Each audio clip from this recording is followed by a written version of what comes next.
casa. Ahí está la familia del Señor.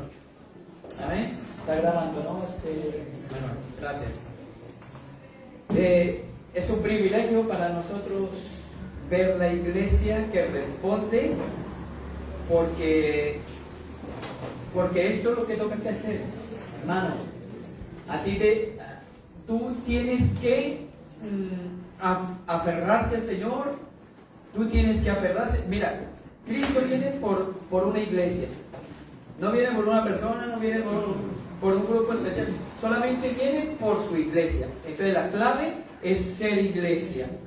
La clave, siempre lo decimos, hermano, no es que usted tenga que venir como un religioso más, o no es que usted tenga que venir porque el pastor lo obliga. No, porque usted se identifica como iglesia. Y la iglesia es el cuerpo del Señor.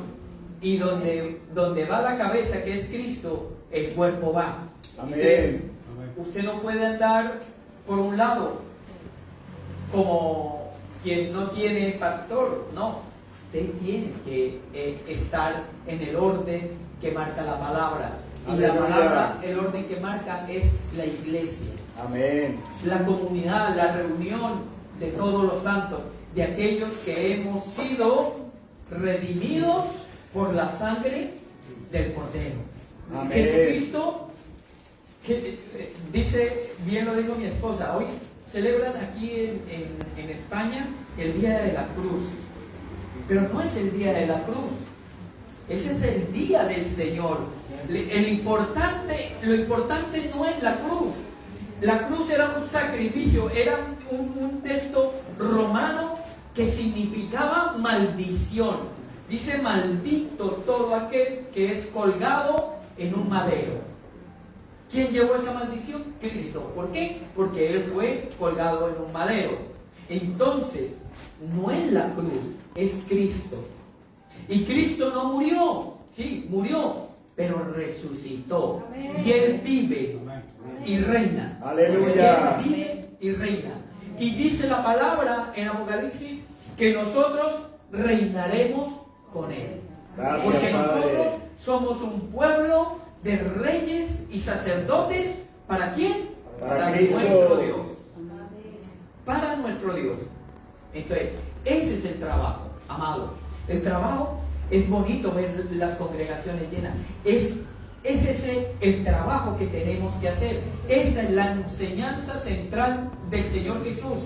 Que vayamos por todo el mundo y hagamos discípulos, enseñándoles que guarden todas estas cosas que yo os he dicho.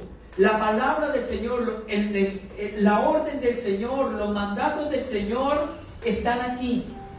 Por eso nosotros nos esforzamos en decirle a la gente: sí, hay que bautizarnos, sí, hay que tomar la cena, pero no indignamente. Por eso decimos: el que lo toma son sus discípulos, la gente que ha pasado por el bautismo. Sí, hay que venir a la iglesia, para no como muchos dejan. Mucha gente quiere castigar a Dios y piensa que castigando a Dios es no venir a la iglesia. No. Cuando más problemas hay, es cuando más necesitamos la iglesia. En la iglesia usted encuentra ese cobijo, esa reunión. Yo no he visto las ovejas, una por allá, otra por el otro lado, la otra se fue con dos más. No, sino que todas están juntitas. Todas están en el redil. Y dice que el Señor conoce sus ovejas. Y las ovejas conocen a su Señor o a su pastor. Oyen su voz y le siguen. Amén. Oyen su voz y le siguen. Entonces, muy importante. No se trata de una religión. No se trata de que usted solamente venga por venir. Se trata de que usted tenga relación con Él, de que usted le conozca, porque Él quiere darse a conocer. Nosotros estamos hablando en el estudio de Romanos que a reconciliación nos ha llamado el Señor, que el velo fue roto desde arriba, fue rasgado de arriba abajo, y esa enemistad que había entre Dios y el hombre ha sido restablecida. Todo está pago, todo está dispuesto, únicamente y absolutamente depende de ti. Únicamente. Si usted quiere restablecer esa comunión con Dios, Dios te va a abrir los brazos, te va a dar un abrazo como aquella parábola del hijo pródigo. El padre está a la puerta mirando a qué hora vienen sus hijos. No para reprenderles, sino para abrazarlos, para darles vestidura nueva, para darle sello. El sello es ese anillo, esas arras del Espíritu de que pertenecemos a Él, y ponerte otra vez en el lugar de donde nunca deberíamos haber salido. Claro, esto no es lo que vamos a predicar, sino es que yo estoy emocionado, ¿no? A mí me gusta porque todos llegamos al conocimiento del Señor con sinnúmero de expectativas, de inquietudes, de preguntas, de cantidad de cosas que únicamente es a través del caminar en Cristo, a través del caminar en la iglesia, que usted va encontrando esas respuestas a medida que el Señor te va hablando. Él no te va a tosigar, no te va a trancar con toda la comida, no. Usted comienza primero con una sopita, después comienza con el plato fuerte y termina con un postre, porque Dios es así. Entonces, cada cosa tiene lo suyo. Y a medida que usted va aprendiendo a caminar en el Señor, va a encontrar su deleite, va a aprender y a saber que ese era el lugar donde Dios te quería y el lugar por donde Él te quiere encaminar. Usted está en el lugar correcto, primero que todo. Este es el lugar. Dios te ama con todo su corazón. Amén. Y Él quiere que tú le ames. Entonces, está dicho las cosas. Nosotros venimos con una trilogía de cosas que teníamos que saber, porque siempre las hemos escuchado en la palabra del Señor, pero nadie nos las había explicado, ¿no? Y la profundidad en la palabra es importante. Usted no se puede quedar. Aquí en la congregación tengo una persona que él no se queda con las cosas, él pregunta, él ya sabe con quién estoy hablando. No lo miro, pero él ya sabe. Y se está riendo. Pero es muy bueno, porque uno siempre tiene que cuestionarse las cosas. No que tú lo que oyes crea a pie juntilla, no. Dice lo de Berea, escuchaban e iban y investigaban si lo que se les decía era verdad o no. Entonces nosotros venimos de una trilogía, porque a mí me quedaba ya poquito de la última que tenía, y después vamos a cambiar, la próxima semana cambiaremos otro tema. Pero es importante que usted entienda todo lo que hizo Jesús, el significado de la muerte de Jesús, el significado de esos días que estuvo en su muerte, y de lo que hizo después de resucitar de entre la muerte, porque Él está vivo. Nosotros miramos o nos presentan a un Cristo muerto o crucificado. No, Él no está en la cruz, Él está vivo. Amén. Él está vivo y está sentado a la diestra de Dios Padre. Amén. Y desde allí dice que vendrá a juzgar a vivos y a muertos. Amén. Y que su reino no tendrá fin. Esa es la realidad del Evangelio. Aprendimos haciendo un resumen que Jesucristo no murió el Viernes Santo como nos habla la tradición católica. Siempre hemos creído que Jesucristo murió un Viernes Santo y que el día domingo resucitó. Pero estudiando la palabra aprendimos que no se cumplía la premisa que la misma palabra decía, que tenía que durar 3 días y 3 noches antes de resucitar, 72 horas. Entonces no pudo haber muerto un viernes, porque no se cumple, sino que tuvo que haber muerto otro día. ¿Qué día fue el que murió? Aprendimos que Él murió un miércoles por la tarde. porque los días judíos se cuentan de diferente forma como nosotros los tenemos o como nosotros los contamos. Para nosotros comenzamos a contar un día desde que amanece el día a las 6 de la mañana hasta las 24 horas que termina el día, hasta las 6 de la mañana del otro día. Sí, claro, hasta las 12 exactamente.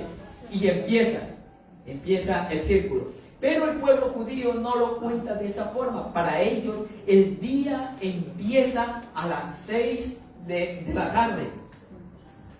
¿De dónde sacan ellos eso? Pues del mismo libro de Génesis que dice, fue la tarde y la mañana un día, ¿no? Entonces de ahí. Entonces, en esa base aprendimos que fue el miércoles por la tarde. Entonces, del miércoles por la tarde al jueves en la tarde un día, y del jueves en la tarde al viernes en la tarde son 2 días, y del viernes en la tarde al sábado a la tarde, de las 6 de la tarde, se cumplen 72 horas, y a las 72 horas de esa tarde, el día domingo por la mañana, aparece María Magdalena en el sepulcro y lo encuentra abierto, y ya el Señor no está. Entonces se cumplió esa premisa. Entonces Jesús murió miércoles, cuando se lo pregunte. Esa fue la primera parte que hablamos. Pero después nos quedó la pregunta, ¿qué hizo el Señor Jesús cuando murió? ¿A dónde fue y cuál fue y qué fue lo que hizo Él? Y hemos aprendido que tan pronto Él muere, aquella tarde, aquel miércoles en la tarde, Él muere y desciende al Hades o al Seol, que es lo mismo, la misma palabra, es la misma palabra, o infierno. Se llama lugar de los muertos. Hades o Seol significa lugar de los muertos. O sea, Él desciende al lugar de los muertos. Y hemos comprendido que el lugar de los muertos tenía una estructura, estaba estructurado en varias zonas. Había una zona que se llamaba el seno de Abraham o paraíso. Entonces aquí hubo un gran incógnita, porque yo dije que el paraíso se encontraba en el infierno y casi me descomulgan. Pero es verdad, el paraíso no está arriba, el paraíso estaba, ya no está, estaba pasado. Cuando la gente que moría antes de Cristo iba al lugar de los muertos, si era por la fe que había creído, iba a este lugar que se llamaba el seno de Abraham.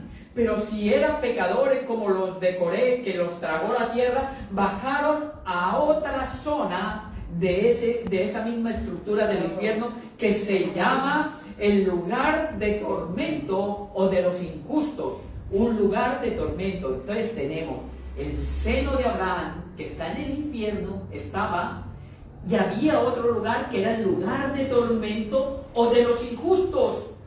Pero había también otro lugar más profundo, que son las prisiones eternas, y ahí es donde están unos personajes, unos ángeles que no guardaron su dignidad, o lo que se conocía como los Nefilim, o aquella gente que tuvo relaciones con las hijas de los hombres y se mezclaron y no guardaron su dignidad, y Dios los encerró en esas mazmorras, en esas prisiones eternas, hasta el día del juicio final, que todavía no ha llegado para nosotros, todavía, o para el mundo, no para nosotros.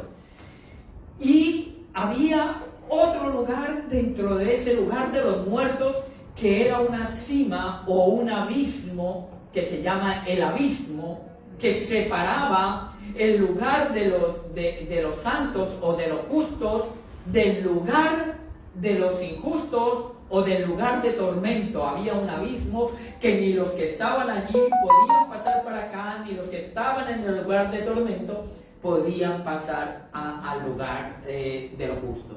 Y entonces conocimos la historia del rico y Lázaro. Este Lázaro no era el que murió, el amigo de Jesús y de Marta y de María, el hermano de Marta y de María, no. Este Lázaro era uno que estaba ahí. Del rico no dice cómo se llama, pero este era otro personaje. ¿Y qué fue lo que hizo o cuál es el centro? Porque hay dos grandes revelaciones aquí en ese tiempo de muerte de Jesús, en esas 72 horas que bajó. Él fue a hacer varias cosas importantes. Y lo primero que hizo fue ir a arrebatar a Satanás y a los demonios las llaves del poder de la muerte y del Hades. Aquel lugar, el infierno, ya no le pertenece a Satanás. El miedo que había inculcado, porque toda la gente que estamos aquí a vida y por haber tiene miedo a la muerte, tiene miedo a morirse. Pero Cristo vino a quitar eso, vino a demostrar que Él venció la muerte. Y esa autoridad que tenía Satanás sobre la muerte, ya no la tiene. Y sobre el lugar de la muerte, ya no tiene lugar. Ni sobre el Hades, ni sobre la muerte. Perdió ese lugar. Eso fue lo primero que fue a hacer. Pero tan pronto hizo eso, fue al paraíso o al seno de Abraham, y allí fue a proclamar también su victoria como Rey de Reyes y Señor de Señores sobre toda esa gente, y para que se cumpliese la palabra que se había hablado también por David, que David llamó Señor a su Señor. ¿Y cómo podía llamarlo mi Señor si decía Jesús, hijo de David, ¿no? Y no es así. David llamó Señor al Señor. Entonces, eso se cumplió también allí, para que toda esta gente estaba esperando esa promesa de parte del Señor, que iban a ser rescatados. Y ese es el éxodo más grande que se ha producido en todo el universo. El éxodo de aquellas personas que estaban en el paraíso o en el seno de Abraham. Él vino a llevarlos con él, ¿a dónde? Al cielo. Él iba a presentarse delante de su Padre en victoria, como Rey glorioso. Él es el Rey glorioso. Él vino, presentó todo. Mira, Señor, aquí está la obra consumada. Toda aquella antigua generación antidiluviana, todos los que murieron, los profetas, todo, María, todos los que estaban ahí en el seno de Abraham, Él los trae al cielo y los presenta a su Padre como Rey glorioso. Un nombre que es sobre todo nombre, y en el cual toda rodilla se dobla y toda lengua confiesa que Él es el Señor. Amén. Aleluya. Amén. Eso fue lo que hizo. Y ahora entramos aquí a la última parte. Porque, y aquí no se pierda, porque es que esto hay que entenderlo y tiene que estudiarlo tú. Porque a mí me cuesta trabajo entenderlo, imagínense. Entonces, Jesucristo trae a esa gente, trae el éxodo. Pero, ¿qué hizo Jesús? Porque la palabra dice que Él vino, y antes de ascender al cielo y de llevar ese éxodo al cielo, estuvo 40 días después de haber resucitado, y se le presentó a sus discípulos y a muchos testigos, dando testimonio que era real el Señor Jesús que venía. Entonces, no te pierdas, porque esto es revelación. Entonces, si dice en la parte antes que Él cogió ese éxodo y lo llevó y lo presentó como Rey glorioso ante su Padre, entonces como que no cuadra los 40 días. Pero aquí está la revelación, porque eso lo hablábamos con la hermana el otro día en su casa, y yo soy de esa misma postura. Para nosotros vivimos en una dimensión tridimensional. Vivimos en una dimensión que estamos sujetos a espacio tiempo y materia. Nosotros estamos sujetos a espacio, tiempo y materia. Nosotros, lamentablemente, vivimos en un tiempo cronos. Para nosotros hay tiempo. Hemos nacido, crecemos y morimos. Toda aquella gente que nació en tiempo cronos.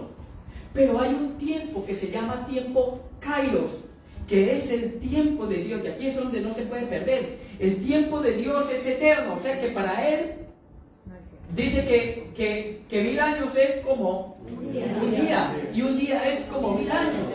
Entonces, ¿qué son 40 días después de la resurrección de Él? Nada. O sea, el Éxodo, Él diría, yo me imagino, esto es imaginación mía.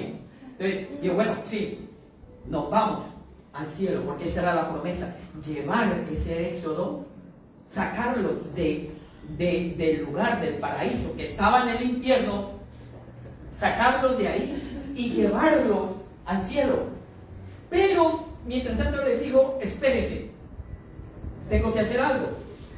Supongo que les diría así, que no les diga, eso me lo invento yo. Y lo dejó ahí un momento y vino 40 días porque tenía que cumplir todavía, algo tenía que hacer. El problema radica que cuando Jesús muere, quedó varias gente desolada, varias gente confundida, varias gente sin ser restaurada, varias gente se tenía que hacer cosas y el Señor lo sabía. Y esos 40 días son exactamente para aquellos movimientos que se vinieron en ese momento. ¿Están de acuerdo hasta ahora lo que les estoy hablando? Sí. Porque aquí se les va a romper la cabeza con lo que estoy diciendo. Porque el Éxodo no incluye solamente la generación que estaba en el paraíso, sino todos los que murieron en Cristo después de Cristo. Ellos también, dice en 1 Tesalonicenses 4:17, que no se adelantarán a los otros, será todo el mismo conjunto. La presentación de los muertos en Cristo, del Éxodo que sacó antediluviano, que estaba en el paraíso, será presentado todo ante Dios en un solo acto, en un mismo instante. Lo que pasa es que para nosotros vivimos en crono, entonces nosotros 2000 años, entonces esto es imposible, pero para Dios no ha pasado nada. La persona que muere, y eso también es un pensamiento mío, el que muere, pero para él ya termina el tiempo cronos, comienza a vivir el tiempo kairos. Entonces, cuando muera, por ejemplo, tenemos hermanos que han muerto. Yo pongo el ejemplo del hermano Luis. Hermano Luis, hace ya años que murió, ¿no? Como 3, 4 años. Entonces, me muero yo. Y ese hermano me va a decir, Dios, ¿cómo? ¿Usted también se murió al instante? Él no va a saber que le tendré que explicar, no, hermano, han pasado 4 años.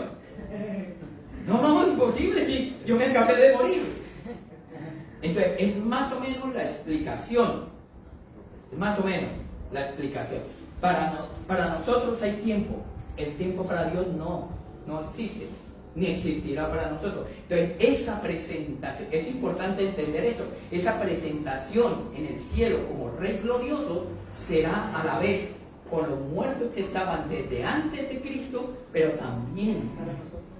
Y también los que hayamos quedado vivos, y si estamos, no precederemos a los que durmieron antes con el Señor Jesús, como lo dice 1 Tesalonicenses 4, del 15 al 17 en adelante.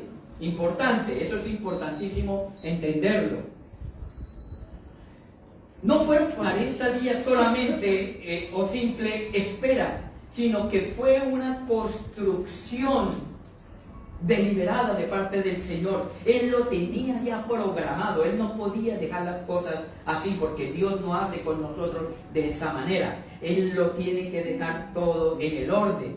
Cada aparición tuvo un motivo y cada conversación fue diseñada y tenía un propósito profundo en cada una de las personas a la cual le apareció. Porque Él no apareció a todo el mundo. Él, como lo hemos dicho, Él podía aparecérsele a Pedro, que Pedro era mucho Pedro, o al discípulo amado, a Juan, o incluso hemos dicho que podía haberse aparecido a las autoridades de aquel momento, que era el Sanedrín, al sumo sacerdote, y hubiera quedado aquello con la boca abierta.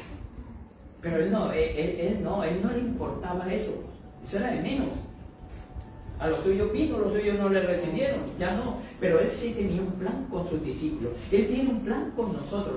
Y esto es para el final de la predicación, porque Él tiene que hacer una obra restauradora en cada una de nuestras vidas. Él no nos va a dejar a mitad del camino. Mucha gente se queda a mitad del camino. Yo no entiendo el camino del Señor, yo no entiendo por qué vengo a la iglesia, yo no entiendo qué es lo que quiere el Señor de mí. Y esos movimientos estaban pasando. Y mira, tiene varios encuentros con varias personas. Dice, por lo menos la palabra dice que tuvo 7 apariciones a 7 cosas que hizo el Señor en esos 40 días. Y lo primero que vemos aquí es que aparece en la mañana, el día domingo. Aparece una mujer, María Magdalena. Hemos aprendido que ella era una de las mujeres que estaban más atentas del Señor, que más amaba al Señor. Era una mujer que el Señor sacó de ella, dice, 7 demonios. 7, no era cualquier cosa. Aquí hay un endemoniado, la vemos aquí. Y tiene que salir todo eso. Pero de María Magdalena, y esa mujer quedó tan agradecida y era tanto el amor que tenía por su Señor que ella no podía aceptar la muerte de Jesús. Para ella yo creo que fue un shock tremendo. Es como el que se le muere el ser más amado que tiene y dice, no, imposible, esto no puede ser. Señor, ¿cómo pudo pasar estas cosas? No, yo no lo acepto. Y yo creo que dentro de María Magdalena había esa falta de aceptación, que esto tenía que pasar así. Y el Señor va y se le aparece a María Magdalena y la llama por su nombre, porque ella cuando vio no creyó, pensó que era el hortelano, ¿no? El jardinero allí. No, pues ese no es el hortelano. Y entonces Jesús la llama por su nombre. Porque eso hace Jesús con nosotros. Siempre nos va a llamar por nuestro nombre. Amén. Por nuestro nombre. Y le llamó María. Y María respondió de una forma especial. Le llama Raboni. Raboni. Y entonces entendemos que en el lenguaje arameo de aquel entonces el sufijo i significaba mío. Significaba mío, que eso cambiaba o transformaba la frase totalmente, queriendo decir Señor mío, dando una interpretación de intimidad profunda con el Señor. Esa mujer fue consolada en ese mismo instante, fue transformada su forma de ver. De hecho, fue tanto que salió a avisar a los discípulos, a Pedro y a todos, y para la sorpresa de ella, no le creyeron. Y la palabra que usa ahí para no creer es esto, epistesán, que es una duda activa o algo humano. Humanamente no podían aceptar los discípulos que Jesús había resucitado. Muchas veces nosotros no aceptamos que Cristo vive en nosotros, no aceptamos que el Señor tiene control de nuestra vida, no aceptamos que Él lleve la dirección de nosotros y nosotros hacemos como a nosotros nos parece. Porque no aceptamos en nuestra humanidad de que Él ha resucitado, de que Él está vivo. Él vive y reina. Él vive y reina. Esta es la verdad. Y aquí estos discípulos, habiendo vivido con Él o habiendo tenido comunión con Él más de 3 años y medio y habiendo escuchado de su boca todos los pasajes que era necesario que Cristo muriera, que Él iba a morir, que iba a ser entregado, que iba a ser crucificado, pues llegó el momento y ellos no creyeron, no le creyeron a la mujer. ¿Y por qué se aparece a la mujer en primer lugar? Que nosotros decimos, no, es que las mujeres no son tenidas en cuenta. Las mujeres sí son tenidas en cuenta. Mira, aquí la primera que aparece es a una mujer. Y entonces la respuesta es porque el testimonio de una mujer en este tiempo, judicialmente o para dar testimonio de algo, no era tenido en cuenta. La mujer no era tenida en cuenta, no valía. Pero él quería demostrarles que él era real y verdadero y no fue tenida en cuenta. Nadie le creyó. Pero ¿qué sabía? Después vienen unas apariciones a estas personas, y aquí es donde quiero centrar un poquito el tema, porque ya se me va el tiempo. Pero ¿qué sabía Jesús acerca de la duda? Porque el mayor problema en estas personas que parecen es que dudaban. Y el mayor problema que tenemos hoy en día dentro de la iglesia es la duda. La gente no cree que va a venir un juicio final. La gente no cree que Cristo está vivo. La gente no cree que va a haber un rapto. La gente no cree que tenemos que estar preparados con nuestras lámparas, con aceite, teniendo una vida en oración, en vida con el Señor, comunión con la iglesia. No, la gente no cree, la gente cree, bueno, ya me muero ya y ya está. Bueno, sí, me parece muy interesante lo que se habla, a mí me interesa venir a la iglesia, pero cuando llega en el momento preciso, hay duda en los corazones. Entonces la duda destruye y mata la fe. La duda hace imposible que las cosas sobrenaturales de Dios sucedan, porque la duda se mete por medio. Y entonces si hay duda en un corazón, no puede creer. De hecho, los discípulos no creyeron. Y esto pasaba con las siguientes apariciones. La primera aparición fue en el camino de Maús. Unos discípulos de Jesús que después de la muerte de Jesús en el Calvario, el acontecimiento más grande que había pasado en aquellos tiempos, y ya habíamos dicho que si hubieran redes sociales, el hashtag sería... ¿Cuál sería un hashtag bueno? Jesús ha muerto. Mis seguidores. El hashtag crucifixión de Cristo, Cristo, yo qué sé, un hashtag. Y sería trending topic en aquel entonces, y todos comentarían, y murió, y fue y tal. Y entonces sería el evento más tremendo del año. Y aquellos discípulos, en su duda, volvieron. Pero este volver que se escribe aquí no era un volver de visita, de momentáneo al lugar donde habían salido, sino era un volver a lo anterior. Y aquí yo quiero que me escuchen, amados. Mucha gente quiere volver atrás, quiere volver de donde ha venido. Mucha gente se aleja de la iglesia y quiere volver otra vez al barro, al lodo, al vómito, otra vez, donde Dios un día le rescató.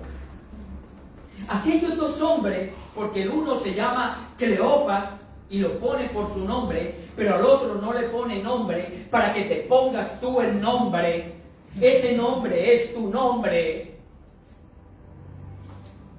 Y cantidad de gente le sucede esto. Mucha gente abandona la fe porque hay duda en su corazón, porque permitió que ese espíritu de duda llene tu corazón. Y entonces esa verdad, Dios, bueno, Cristo ya murió. Ya no tiene sentido seguir a Cristo. Cristo fue un hombre, sí, fue una enseñanza, fue una idea muy motivadora, pero Cristo ha muerto. Volvamos otra vez de donde hemos venido. Volvamos a seguir haciendo lo mismo, volvamos al cigarrillo, volvamos al vicio, volvamos al chisme, volvamos al me da igual. Aquí no pasa nada, sí, es una idea bonita de que Cristo ha prometido que va a volver, de que Cristo reina, pero no pasa nada. Esto no es así. Y entonces la duda llena su corazón. Esto le pasó a aquellos hombres. Y Jesús se aparece en ese camino. Un camino que eran 11 kilómetros entre Jerusalén, el lugar donde habían acontecido las cosas, y Emaús. Un recorrido de 3 horas. Y comienza Jesús a hablarles, a preguntarles, ¿qué ha pasado? Y ellos comenzaron a decir, ¿usted es el único que no se ha enterado? ¿Usted no sabe que...? Y comienza a decirle lo que había acontecido. Y el Señor les habla. Y esto es una palabra para que te golpee el corazón en esta mañana. Y esta palabra es para ti. Insensato. Falta de entendimiento. Porque eso es lo que hay en muchas cabezas, en muchos corazones de los que estamos aquí. Insensatez. Porque usted conoce la palabra, porque ellos fueron discípulos de Jesús. Un discípulo era una persona que seguía las instrucciones de su maestro, que el maestro había dedicado tiempo para enseñarle las verdades básicas del reino de los cielos y de decirle, espera, esto va a acontecer, pero no es el final, hay otras cosas. Y el Señor no les habla de una forma blandita, pero no les dice con amor, sino se los dice insensatos. No tienes entendimiento. Y comienza y les dice, y le comienza a desplegar el Evangelio. Dice 456 pasajes mesiánicos que hablaban de la venida del Señor, que hablaban de que Cristo tenía que ser crucificado, que hablaban de que Él iba a resucitar, y comienza Él a desglosarle todo el Pentateuco y todos estos pasajes mesiánicos, enseñándole que esto era así, desde el primero hasta el último. 3 horas. En 3 horas le da el estudio bíblico más grande que puede haber. Le dio un estudio bíblico como no lo damos aquí en Buenas Nuevas. Aquí tenemos 1 horita y ya los hermanos comienzan a hacer uno. Y después... Y el uno le comienza a dar no sé qué, los tirones, y el otro le manda el zambito. Y ya le parece que no se va a terminar. Pues el Señor se tomó 3 horas con él. Y entonces hizo que se iba. Y le dijeron, no, venga, quédese. Por lo menos coma, ya que nos ha llamado insensato, por lo menos cómate un pan y un pescado. Y lo sentaron ahí y el Señor partió el pan. Lo que hemos hecho hoy, el acto de tomar el pan y el vino, siempre está esa simbología ahí. Y partió el pan. Y dice que cuando partió el pan y lo bendijo, aquellos le reconocieron. Sus ojos fueron abiertos. Y yo espero, hermano, que hoy el Señor abra tus ojos. Amén. Porque Dios no es el que juzga. Él sí tenía que confrontarlo. Les esperó hasta el momento más crítico de su falta de fe. Ellos ya iban con los hombros caídos otra vez a lo mismo. No, el Señor los alcanzó, caminó con ellos, les habló la verdad del Evangelio, todo esto. Y en ese momento partió el pan y abrieron los ojos y entendieron. Y dice que automáticamente después de que fueron, porque ahí fueron restaurados, ese fue el momento que ellos fueron restaurados, fueron consolados, fueron avivados otra vez en su fe, entendieron, dice que desapareció del medio de ellos, desapareció.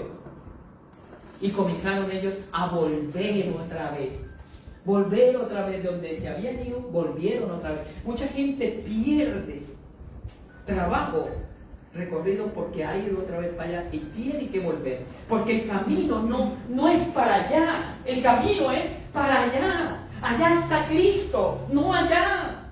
Usted ha venido de allá y ha visto que lo único que hay tristeza, hay dolor, hay enfermedad. Entonces, ¿por qué quieren ir para allá? Usted tiene que ir para allá. Y el Señor, menos mal que lo encontró, le dijo: insensato, no es así, es para allí, ¿no entiende? Y comienza a abrirle la escritura y comienza a decirle. Y entonces, partir pan, comieron el pan. Algunos no han ni comido el pan. Y ¡pum! Y le partió. Y se le abrieron los ojos. Y volvieron. Y decían: no ardía nuestro corazón cuando nos hablaba, cuando nos abría la escritura. Y regocijaron. ¿A dónde cree que fueron? Donde estaban los otros. Amén. ¿A dónde fue que fueron? A la iglesia Buenas Nuevas Segadores de Corinto. Ahí fue donde fueron. Porque hay muchos que se han ido, pero que tienen que dar la vuelta. Y el Señor tiene que encontrar y decirle: insensato.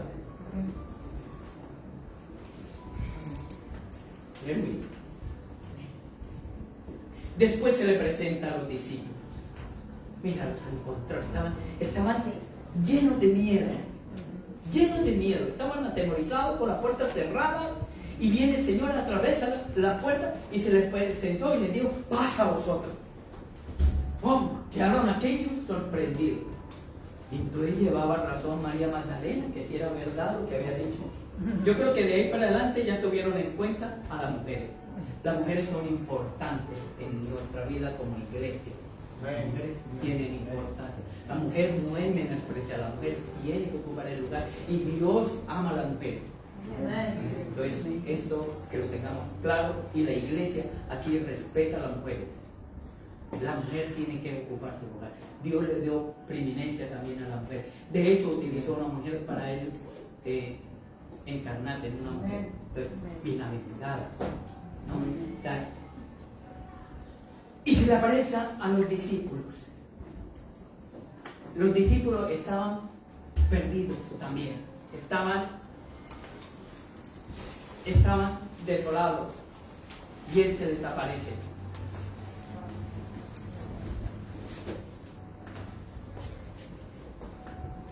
En esa misma noche estaban los discípulos atemorizados. Eso está en Juan 20, que lo vaya a ir pasando porque no me da tiempo.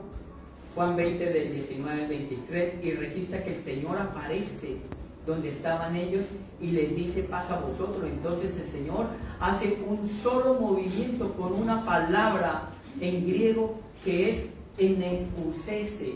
Esa palabra se la tiene que grabar, porque esto es una de las verdades más grandes del Evangelio para los discípulos. Enefusese quiere decir que sopló aliento sobre ellos.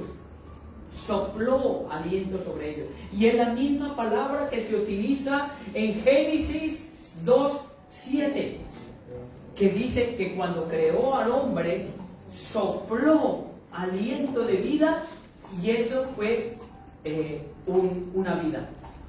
Ese mismo aliento de Génesis 2:7 fue el mismo aliento que sopló sobre ellos. Dice: recibieron Espíritu Santo. Recibieron Espíritu Santo. Después viene esa confirmación en Pentecostés, que es esa llenura del Espíritu Santo.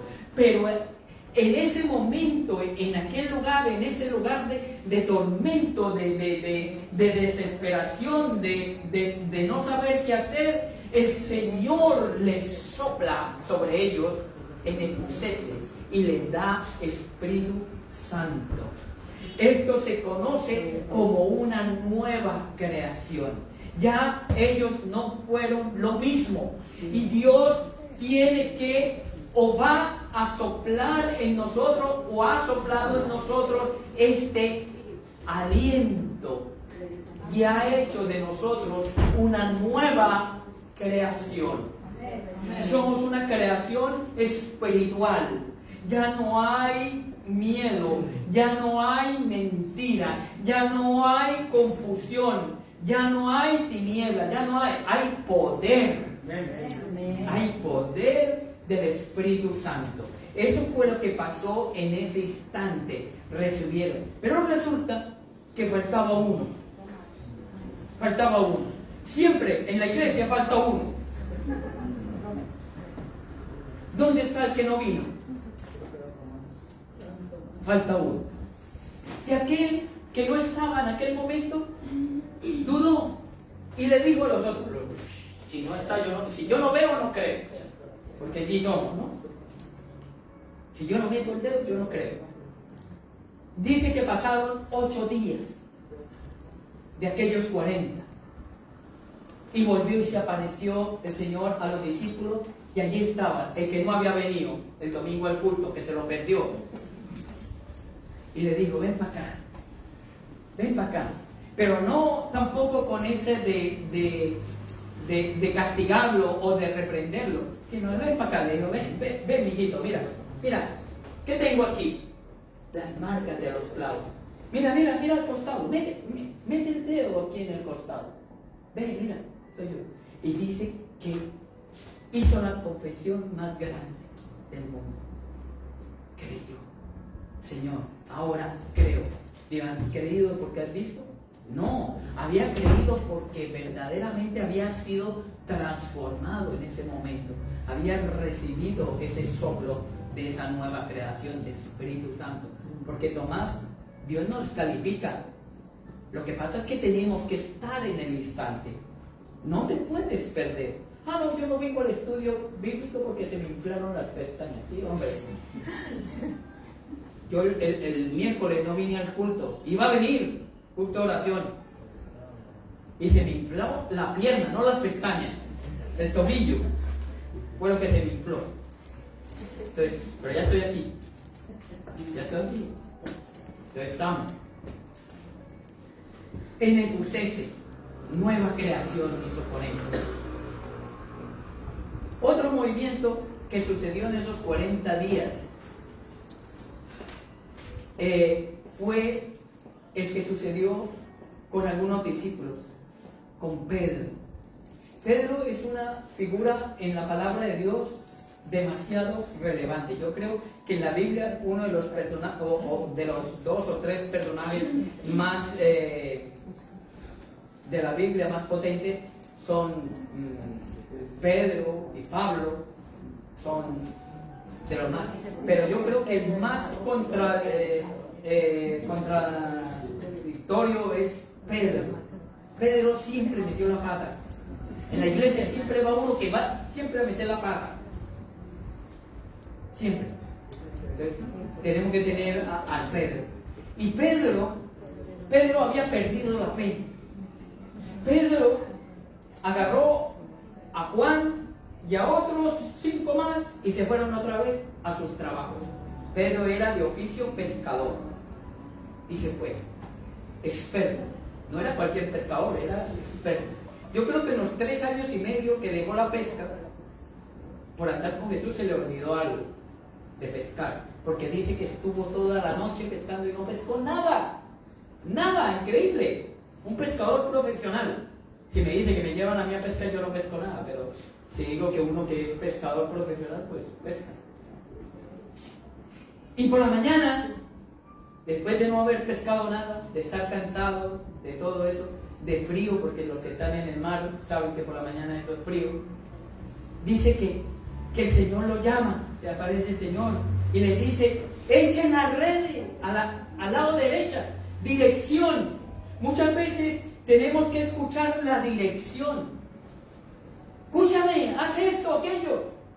Pastor, ¿qué vas a ver? Anda, que le deje. No, Pedro hizo caso. Dijo: bueno, ya por instinto vamos a echarla a la derecha. Sacó 153 peces exactamente. Eso está en Juan 21, 15 al 19. 153 peces grandes. Un número exacto. Dice la red no se rompió. Hay un número exacto. Porque el Señor le dijo que le iba a hacer pescador de hombres, ¿no? Pero aquí estamos hablando de pescado. Pedro tenía un problema grandísimo. Pedro no había sido restaurado. Pedro tenía un problema en su corazón. Había negado al Señor. Y entonces Juan lo agarró y le dijo Juan a Pedro: Pedro, ahí está el Señor. ese es el Señor el que está ahí. Y dice que se ciñó rápido Pedro y se tiró al agua. No estaba lejos de la orilla y se tiró al agua. Yo me imagino esos fríos, no le importó y nadó. Señor. Y dice que estaban allí en la orilla. Pon la idea, hazte la imagen. Llegó a la orilla todo chorreando después de salir mojado con su pantalón y su camisa y todo lo que tenía mojado. Y había fuego allí. Y el Señor dice que los estaba esperando con panes recién hechos y pescado. Y el Señor lo agarra y le hace una pregunta. Pedro, ¿me amas? Sí, Señor, yo te amo. Yo te amo, sí, Señor. Esta primera pregunta, y aquí hay una verdad tremenda, porque esas preguntas nos las va a hacer el Señor. Porque muchos de nosotros hemos negado al Señor muchas veces. Aquel lo negó 3 veces, pero ¿cuánto lo habremos negado nosotros? Y le hace esa pregunta primero, ¿me amas? Esa palabra en griego habla de un amor ágape. Únicamente el amor de Dios, un amor inquebrantable. Le dice, Pedro, ¿me amas? Con ese amor inquebrantable.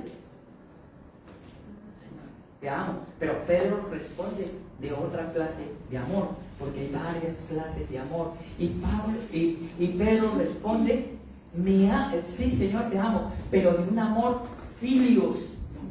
Esa palabra filios es un amor profundo, pero no mayor que el amor ágape.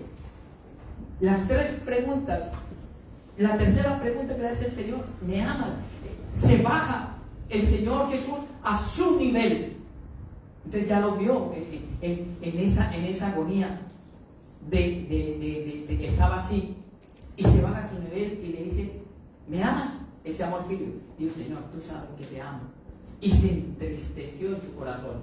Y esto tiene una profundidad, porque en aquel entonces, quiero que entienda, que un acto de error o de negación de una persona necesitaba una restauración igual. Si tú habías negado al Señor tres veces, tenía que aceptar al Señor 3 veces otra vez. Ese era un ritual que había en el pueblo judío. Entonces una restauración necesitaba la misma forma de restauración. La vez que lo negó, Pedro estaba ante un fuego.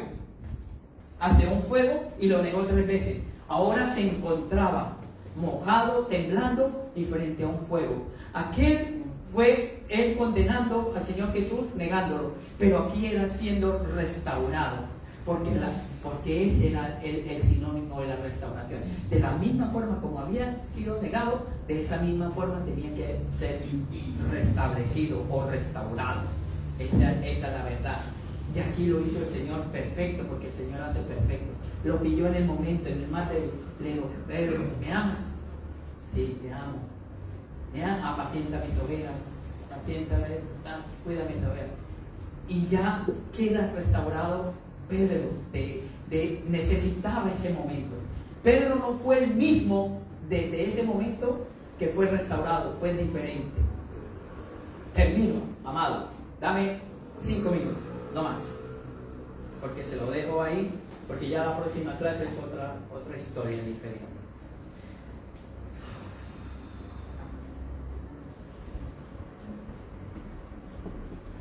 La otra aparición la hablamos en Corintios, sí, 1 Corintios 15, verso 6. Dice de la siguiente manera, con esto vamos terminando. Dice, después apareció, esto habla Pablo. Dice, después apareció a más de 500 hermanos a la vez, de los cuales muchos viven aún y otros ya duermen. Aquí nos encontramos con que Jesús, no solamente había unos solos que estaban en problema, había muchos. Y Él le aparece, decirle, mira, estoy vivo, soy yo. Y aquellos reconocieron a Jesús. Pero ¿cuál es el problema? El problema era que muchos no creían en esa resurrección de Cristo. Y Pablo, porque esto que escribe Pablo en Corintios, lo escribe 22 años después de que habían sucedido las cosas. 22 años después de la muerte de Jesús, Pablo escribe aquí en Corintios 15. Y entonces él les dice, y escúchame, no me crean a mí. No me crean a mí. Crean a aquellos testigos oculares de que se les apareció a ellos. Vayan, pregúntenle a ellos. Vaya, pregúntele a ellos. Y entonces el testimonio ya ocular de una persona no es lo mismo que alguien diga, no, es que a mí me parece que yo creía que, bueno, la palabra dice, no, habían testimonios físicos, vivos todavía, de esa aparición de Jesús. Digo, ahí está, 22 años. Y luego el último día de los 40 fue uno también de los más importantes, y fue en el monte de los olivos, Hechos 1:8. Jesús habla por última vez y les entregó la estrategia más grande que puede haber en el Evangelio. Mateo 28, 19 y 20. Le digo, por tanto, id por todo el mundo. A ver, ¿dónde está Mateo 28, 19, 20? Para leerlo bien. Mateo 28.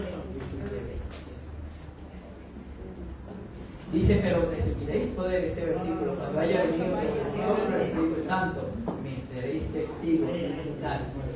Y este es el mandato, la gran comisión, este es el trabajo que tenemos. Para eso se apareció Jesús a esos 500, para eso restauró a María Magdalena, para eso restauró a Pedro, para eso quitó la duda y el temor de los dos que iban en el camino de Emaús, para eso restauró a Tomás, para esto, para ir y hacer discípulos a todas las naciones y bautizándolos, los que no creen en el bautismo, bautizándolos, es un mandato, una orden del Señor, bautizándolos en el nombre del Padre, del Hijo y del Espíritu Santo. Quiere decir que es de suprema relevancia el bautismo. Y enseñarles que guarden todas las cosas que yo he mandado, no una, dice todas. Aquí está el kit.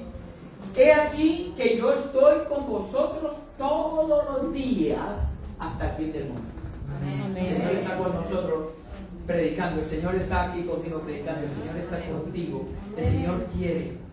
Y usa una palabra en este mismo versículo que se llama la palabra madeteizate,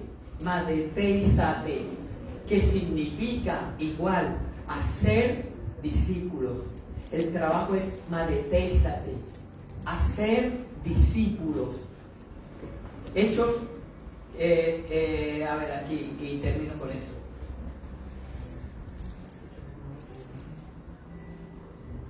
Pero tenemos un detalle, que Jesús no pasó esos 40 días haciendo milagros públicos. Él decidió pasar ese tiempo al lado de personas que estaban profundamente rotas. Eso lo habla Lucas capítulo 24 y Lucas 21.